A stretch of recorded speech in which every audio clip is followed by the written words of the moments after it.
नमस्कार दोस्तों, आप सभी का मेरे चैनल पर स्वागत है। तो इस वीडियो में हम बात करेंगे कि आप एंजल वन के अंदर एसआईपी कैसे कर सकते हैं। तो यहाँ पर आप देख सकते हैं, हमने यहाँ पर एंजल वन एप्लीकेशन को ओपन करके रखा हुआ है। जब आप एंजल वन एप्लीकेशन को ओपन कर लेंगे तो यहाँ पर आपको सबसे ऊपर 3 ऑप्शन नज़र आ रहे होंगे, स्टॉक्स, F&O और म्यूचुअल फंड। तो यहाँ पर हम एसआईपी करेंगे, तो एसआईपी करने के लिए यहाँ पर हमें म्यूचुअल फंड पर क्लिक कर देना है। जब हम म्यूचुअल फंड पर क्लिक कर देंगे तो हमारे सामने म्यूचुअल फंड वाला पेज ओपन हो जाएगा। तो यहाँ पर एसआईपी करने के लिए सबसे पहले आपको म्यूचुअल फंड को चूज़ करना पड़ेगा कि किस म्यूचुअल फंड में आप एसआईपी करना चाहते हैं। तो म्यूचुअल फंड चूज़ करने के 2 तरीके हैं आपके पास। पहला तरीका तो यह है कि आप सर्च कर सकते हैं जिस म्यूचुअल फंड में आप एसआईपी करना चाहते हैं उस म्यूचुअल फंड को।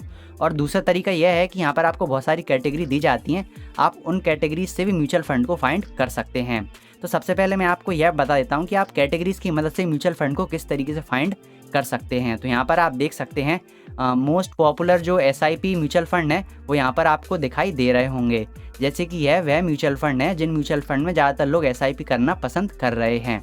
तो आप इन्हें भी देख सकते हैं। इसके नीचे आपको कुछ ऑप्शन नज़र आ रहे होंगे, SIP with 100, SIP with 500, high returns, tax saving.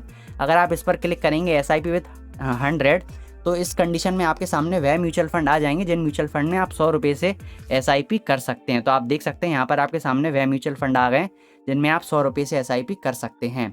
अगर आप एसआईपी विथ 500 पर क्लिक करेंगे तो आपके सामने वह म्यूचुअल फंड आ जाएंगे जिन म्यूचुअल फंड में आप 500 रुपये से एसआईपी कर सकते हैं। अब मान लीजिए कि आप और नीचे इसको करेंगे तो यहाँ पर आपको और कैटेगरीज नज़र आ रही होंगी। जैसे कि अगर मैं व्यू ऑल फंड्स पर क्लिक करूँगा तो यहाँ पर मेरे सामने काफ़ी सारे म्यूचुअल फंड आ जाएंगे। अब जैसे कि मैं यहाँ पर हाई रिटर्न्स स्मॉल कैप पर क्लिक कर देता हूँ। इस पर क्लिक करने के बाद मेरे सामने वही म्यूचुअल फंड आएंगे जो स्मॉल कैप की कैटेगरी में आते हैं और जिन्होंने सबसे ज़्यादा रिटर्न दे रखा है। तो आप ऐसे फिल्टर की मदद से अलग अलग कैटेगरी में जाकर म्यूचुअल फंड को चुन सकते हैं। जैसे कि मान लीजिए आपको स्मॉल कैप में इन्वेस्टमेंट करना है, तो यहाँ पर मैंने हाई रिटर्न्स स्मॉल कैप पर क्लिक कर दिया है, तो मेरे सामने स्मॉल कैप वाले म्यूचुअल फंड आ गए हैं। तो आप इनमें इन्वेस्टमेंट कर सकते हैं। अब मान लीजिए कि आपको एसबीआई म्यूचुअल फंड में इन्वेस्टमेंट करना है, तो यहाँ पर मैं बेस्ट ऑफ एसबीआई पर क्लिक कर दूंगा तो मेरे सामने एसबीआई के म्यूचुअल फंड आ जाएंगे। तो ये तो पहला तरीका हो गया जिस तरीके से आप म्यूचुअल फंड को फाइंड कर सकते हैं। और दूसरा तरीका ये है कि आप सर्च कर सकते हैं। जैसे कि जो ये सर्च का आपको ऑप्शन दिख रहा होगा, इस पर आपको क्लिक कर देना है। अब जिस म्यूचुअल फंड में आप इन्वेस्टमेंट करना चाहते हैं आपको उस म्यूचुअल फंड का नाम लिख देना है। जैसे कि मान लीजिए कि मैं टाटा के किसी म्यूचुअल फंड में इन्वेस्टमेंट करना चाहता हूँ, तो यहाँ पर मैंने टाटा लिख दिया है। तो यहाँ पर आपके सामने टाटा के म्यूचुअल फंड आ रहे होंगे, Tata silver exchange, Tata gold exchange, Tata Nifty. तो यहाँ पर आपको टाटा के काफ़ी सारे म्यूचुअल फंड नज़र आ रहे होंगे। तो यहाँ पर आप सर्च में टाटा की जगह कुछ और भी लिख सकते हैं। जैसे कि मान लीजिए मैं यहाँ पर लिख देता हूँ एसबीआई। तो यहाँ पर मेरे सामने एसबीआई के म्यूचुअल फंड आ गए हैं। तो यहाँ पर मैं इनमें से कोई एक म्यूचुअल फंड ओपन कर लेता हूँ जिससे कि मैं आपको यह समझा पाऊँ कि आप एसआईपी किस तरीके से कर सकते हैं म्यूचुअल फंड में। तो मैं यहाँ पर एसबीआई पीएसयू फंड को ओपन कर लेता हूँ। तो मैंने यहाँ पर एसबीआई पीएसयू पर क्लिक कर दिया है और मेरे सामने यहाँ पर SBI PSU mutual fund open हो गया है। तो यहाँ पर सबसे पहले आप रिटर्न वगैरह देख लें कि इस म्यूचुअल फंड ने पिछले 3 साल में कितना रिटर्न दिया है, पिछले 5 साल में इसने कितना रिटर्न दिया है और पिछले 1 साल में इसने कितना रिटर्न दिया है। तो सारा रिटर्न वगैरह आप चेक कर लें, तो उसके बाद ही आप इन्वेस्टमेंट करने का फैसला करें। तो यहाँ पर मान लीजिए कि आपने रिटर्न वगैरह सब कुछ चेक कर लिया है, फिर आप और नीचे जाएंगे तो यहाँ पर आपको और भी डिटेल नज़र आ रही होगी। जैसे कि इस म्यूचुअल फंड को अभी तक 11 साल हो चुके हैं। इस म्यूचुअल फंड में अभी तक टोटल जो पैसे इन्वेस्ट किए गए हैं वो 1875 करोड़ रुपए हैं, जो उसका एक्सपेंस रेशियो है वो 0.97% है। तो यहाँ पर म्यूचुअल फंड के नीचे आपको सारी जानकारी दी जाएगी जो भी म्यूचुअल फंड से रिलेटेड रहती है, जैसे कि एग्जिट लोड क्या है, टैक्स वगैरह क्या है। तो आप इन्हें भी पढ़ सकते हैं।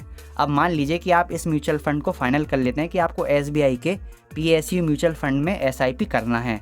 तो एसआईपी करने के लिए कुछ नहीं करना आपको। जैसे कि आपने यह म्यूचुअल फंड ओपन कर लिया तो इसके नीचे आपको एक ऑप्शन नज़र आ रहा होगा ब्लू कलर के बटन में इन्वेस्ट नाउ, तो आपको इस पर क्लिक कर देना है। जब आप इन्वेस्ट नाउ पर क्लिक कर देंगे तो एक नेक्स्ट पेज ओपन हो जाएगा। तो उसमें यह बताएगा सबसे ऊपर कि आपने किस म्यूचुअल फंड में मतलब एसआईपी करने वाले हैं, उस म्यूचुअल फंड का नाम आ जाएगा। फिर उसके बाद यहाँ पर आपको 2 ऑप्शन दिए जाएंगे, एसआईपी और वन टाइम। अगर आप वन टाइम करना चाहते हैं तो आपको वन टाइम पर क्लिक कर देना है, अगर आप एसआईपी करना चाहते हैं तो आपको एसआईपी पर क्लिक कर देना है। तो यहाँ पर हमने एसआईपी पर क्लिक कर दिया क्योंकि हम एसआईपी करना चाहते हैं।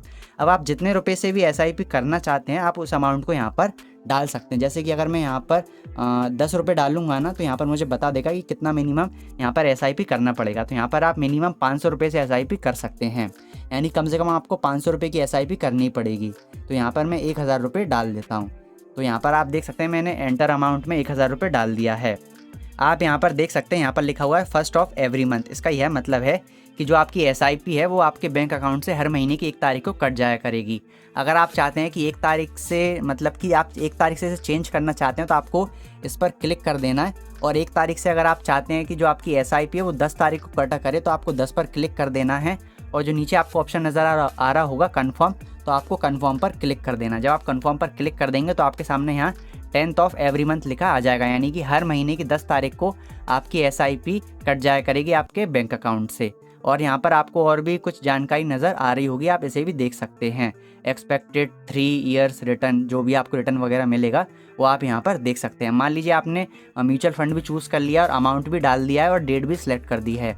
इसके बाद आपको कंटिन्यू पर क्लिक कर देना। जब आप कंटिन्यू पर क्लिक करेंगे तो यहाँ पर आपसे पेमेंट कंप्लीट करने के लिए बोला जाएगा। तो यहाँ पर आप बहुत ही आसानी से यूपीआई की मदद से अपना पेमेंट कंप्लीट कर सकते हैं और नेट बैंकिंग से भी कर सकते हैं। यहाँ पर मेरे सामने फ़ोनपे और गूगल पे का ऑप्शन इसीलिए नहीं आ रहा है क्योंकि मैंने इस फ़ोन में गूगल पे, फ़ोनपे, पेटीएम वगैरह डाउनलोड करके नहीं रखा है, इसीलिए। वैसे अगर आपके फ़ोन में अगर फ़ोनपे, गूगल पे है तो आप उनकी मदद से बहुत ही आसानी से पेमेंट कंप्लीट कर सकते हैं। तो यहाँ पर जैसे कि अगर मैं यूपीआई आईडी डाल देता हूँ, यूपीआई आईडी डालने के बाद यहाँ पर मुझे पे 1000 पर क्लिक कर देना। जब मैं पे 1000 पर क्लिक करूँगा तो जो यह एप्लीकेशन है एंजल वन मुझे अपने यूपीआई एप्लीकेशन पर ले जाएगा और वहाँ पर अपना पिन डालने के लिए बोलेगा। पिन डालने के बाद जो मेरा पेमेंट है उसे मुझे कंप्लीट कर देना है। पेमेंट कंप्लीट करने के बाद जो मेरा इन्वेस्टमेंट है वो एसआईपी के रूप में चालू हो जाएगा इस म्यूचुअल फंड में। तो बिल्कुल सिंपल प्रोसेस है, आपको अपना पेमेंट यूपीआई से या किसी से भी फ़ोनपे, गूगल पे से कंप्लीट कर देना है।